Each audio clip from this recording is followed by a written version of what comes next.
Hi dear friends and subscribers, welcome to the Cricket Happening show today. And in this part of the Cricket Happening show, I'm going to do a brief preview of the first one-day international of the New Zealand tour of Sri Lanka. Whereas you know the 2020 was yesterday, ruined by rain with probably only 16 overs possible. But as far as this particular match is concerned, the first one-day international, which is starting at Happenings, is also having its share of problems with the rain, and rain is again going to come in the picture, unfortunately. So I'll do a brief preview of this particular first one-day international, which is going to start at Happenings tomorrow. Then we'll also look at how the England 11 have been doing against the India A team, and then what I'm going to do is I'm going to take a topic today. And the topic would be day-night test matches. Now, just talking about the day-night test matches, just having not a discussion, basically, just talking about the day-night test matches and see whether day-night test matches are the way to go. As ICC have taken a decision now that the respective cricket boards, if at all, when they are playing, both cricket boards can agree and then probably go for day-night test matches. Whether that is a viable proposition or not. Well, but what I'm going to do is today I'm going to start off with the Sri Lanka, the New Zealand tour of Sri Lanka, where yesterday, as you know, the 2020 match, as I said, due to rain, was ruined. Well, the news is again not good as far as Happenings is concerned, where the first one-day international is going to be played between New Zealand and Sri Lanka. Well, for New Zealand, as I said, it's going to be a very brief preview that I'm going to do here. For New Zealand, well, Rob Nicol, Tom Latham. Tom Latham is a good prospect, but definitely he has to really start getting some runs. So tomorrow probably we might have two new openers, and probably that is the right way to go, because okay, one more thing that I would like to say, tomorrow sees the new rules of the ICC being introduced. As you know, now the rules have been tweaked by the ICC, so tomorrow is the first one-day international in world cricket which would be seeing the new rules introduced by the ICC.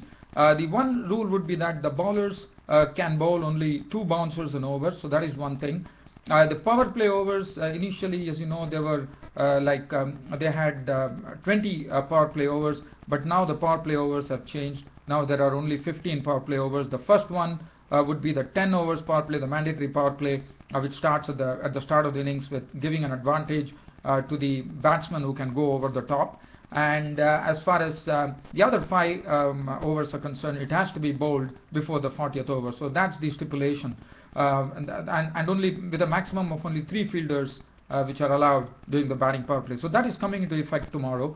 So that would be good to see, with whether one would be wanting to see how the bowlers really use the 2 bouncers per over in one-day internationals, and that is something which has to be definitely, the batsmen have always been having a real advantage as far as 2020 cricket and one-day internationals are concerned. So I thought that is a good move, and that would be good to see how the bowlers actually bowl them. And the bowlers would also probably feel very good about it, saying that they are armed with another weapon where they can bowl 2 bouncers an over and they can keep the batsman guessing. Well, so Rob Nicol and Tom Latham. Tom Latham definitely heights to hit over the top. So it will be interesting whether New Zealand are going to get in a new opening pair of Tom Latham and Rob Nicol, and probably Brendan McCullum coming one drop, Ross Taylor the captain, Kane Williamson. Kane Williamson need to really show some consistency, because he has been really talked about as a real talent, no doubt about it. He uses his feet well against the spinners. We saw him get a century against India too. So Kane Williamson, they would be willing to see, they would be wanting to see how Kane Williamson does. James Franklin brings his experience. Jacob Oram is another experienced person with his big hitting prowess, but of late, probably due to age, he has not been really able to wield the long handle to good effect, but he still is a threat for the opposition. Nathan McCullum, the Adam off spinner. The bowling, Kyle Mills has been bowling superbly. We know what the way he bowled in the Champions League 2020. He has to really keep up that good form and bowl well in Sri Lanka. Tim Southee, well, he's also a very experienced hand in one-day internationals, and Ronnie Hira, the left-arm spinner. And I'm told that the fast bowler Adam Min wouldn't be playing. The reason being he has a stomach bug. as far as Sri Lanka is concerned, well, everything going to their advantage, home advantage, everything is with them, and they are in some good form too. Dilshan and Upul Thuranga will open with Dilshan will be opening with Upul Thuranga. Kumar Sangakkara is the wicketkeeper, but the new captain is Angelo Matthews. Angelo Matthews is the captain, so he gets an opportunity there. And well, the war horses are there: Kumar Sangakkara and Mahela Jayawardene. Dinesh Chandimal, very good talent. Whether it's going to be Dinesh Chandimal, I would definitely go for Dinesh Chandimal. Angelo Matthews will bring his all-round, and this all-round thing is the one which really strengthens this new Sri Lankan team. As I said, they have Angelo Matthews, they have Jeevan Mendes, they have Trisura Pereira, who can really hit the ball long and hard, and then Nuwan Kulasekara too can really wield the long handle to good effect, and he's also good. It could be a good pinch hitter. And Nuwan Kulasekara also has been bowling very well. He really shapes the ball in and out in a beautiful manner. And Lasith Malinga, the old the old wily fox is still there, and Rangana Herath or Akila Dhananjaya. So that would be, they would probably go for Akila Dhananjaya, because this is the right time for them to give an opportunity to Akila Dhananjaya and see how he goes. Well, he has been really impressed. He really bowls well, no doubt about that. But probably, against the home crowd, and that would be a good opportunity, according to me, for Akila Dhananjaya, because they can still wait for Rangana Herath, because Rangana is an experienced hand.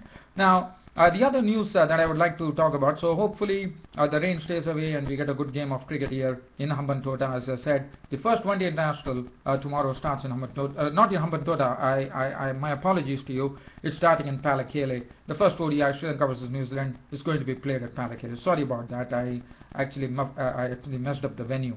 Well, as far as England 11 and the India A team were concerned, well, England 11 definitely put up a good performance yesterday. India A did not add much to the total. They, in fact, on the overnight score of 369, they were all out.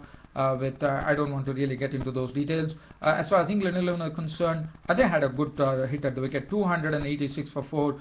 Basically, their captain Alistair Cook was unbeaten on 112 with 13-4. So that really shows that Alistair Cook is in some good form. And it was good to see Alistair Cook getting into his element there. It was a long haul innings, but he stayed at the wicket and saw to it, saw through the day, and they finished at 286 for 4. And keeping him company was Samit Patel, who was not out on 82 of 12-4. So that would really be something heartening the England starts, because Samit Patel has been included because he has been a spinner, and also is a good batsman too, and he has shown there, and he has stayed there with 82 runs to his name, which is good. But Nick Compton was a failure yesterday. He was gone for a blob yesterday, so that is something that Nick Compton has to work over. Other than that, Jonathan Trott contributed a good 56 with 9 boundaries, and Kevin Peterson could make only 23. And once again, the nemesis for Kevin Peterson has been the left-arm spin, and once again this is Yuvraj Singh who has taken his wicket, as Kevin Peterson was caught and bowled Yuvraj Singh for 23 of 24 balls with 3 fours and 1 6. Ian Bell failed with the bat, as Yuvraj Singh really shone with the ball today, as he also took up Ian Bell's wicket for 5, and Yuvraj Singh was the best bowler. In fact, he had 16 overs, 1 maiden, 2 for 52. Well, I'm not going to go into the little details. As I said, I just want to talk about something like day-night cricket. As you know, the ICC has given the nod now to introduce day-night cricket. Now, the reason the day-night cricket is going to be introduced is because to bring the revenue in for the spectators, because they feel that the revenue has been dropping as far as test matches are concerned. It's a real shame, and I'm a real great proponent of. I really support the test matches in a very good manner, and I think test matches are the way to go, because it really shows your skills with your technique and everything. So test matches getting into day-night matches, well, it's a good thing, but probably the cricket boards are still worried that their gate receipts are dwindling, and they need to bring some innovation into the game. So ICC has definitely given the go-ahead now. It is up for the respective cricket boards now to take up that and have a mutual agreement between two teams when they play, and that would be the right way to go. So that's what they are going to do now.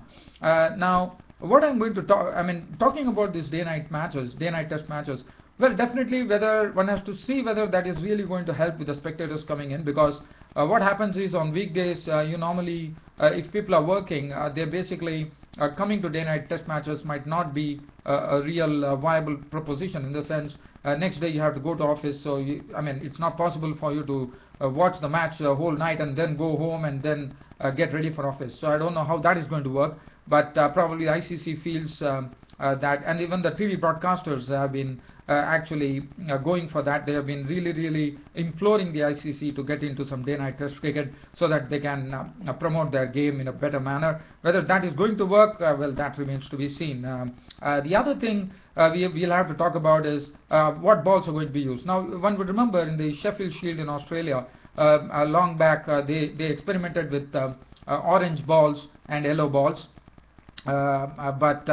and now they have introduced the pink balls to it. Has been introduced in the Pakistan domestic cricket.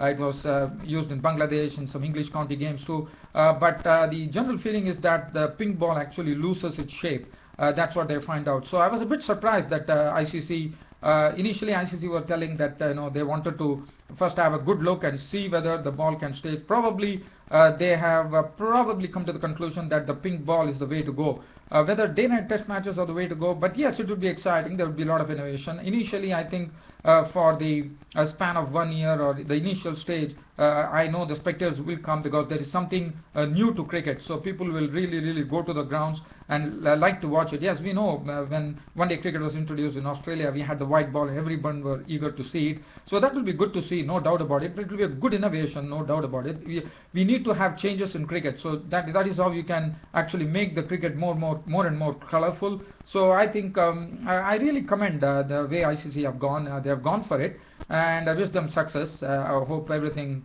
goes well.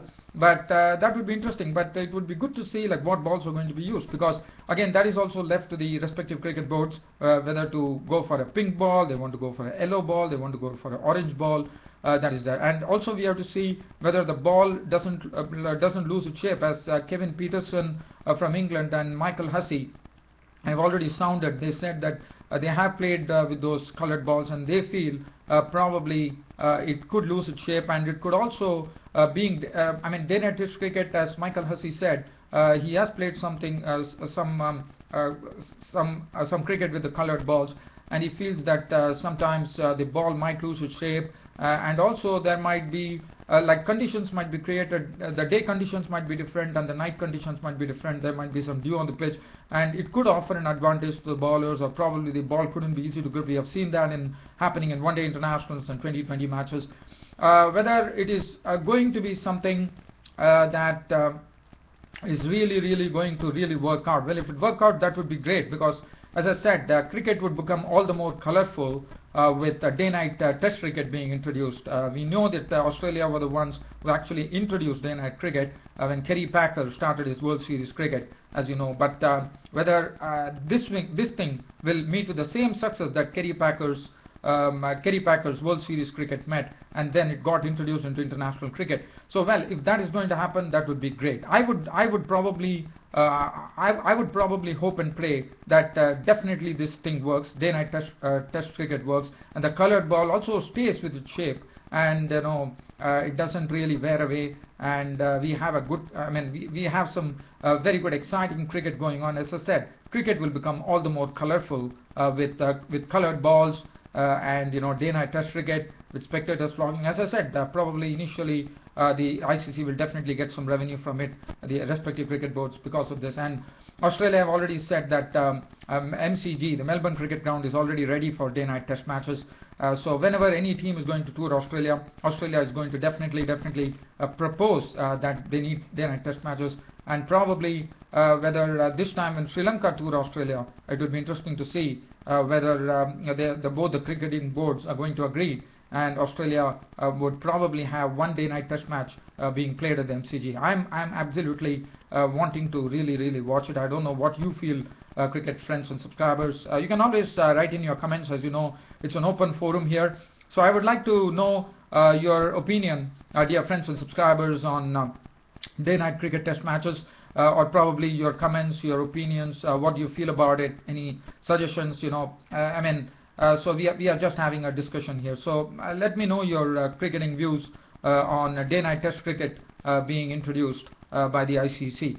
Well, on this note, dear fans, friends and subscribers, I'm ending my cricket show for today, but promising you that tomorrow I'll be back. If at all the match is played and the rain stays away, I'll be back with probably an update on the Sri Lanka-New Zealand first one-day international, which is going to be played at Pallekelle. Until then, it's goodbye from your host Ram here. Thank you.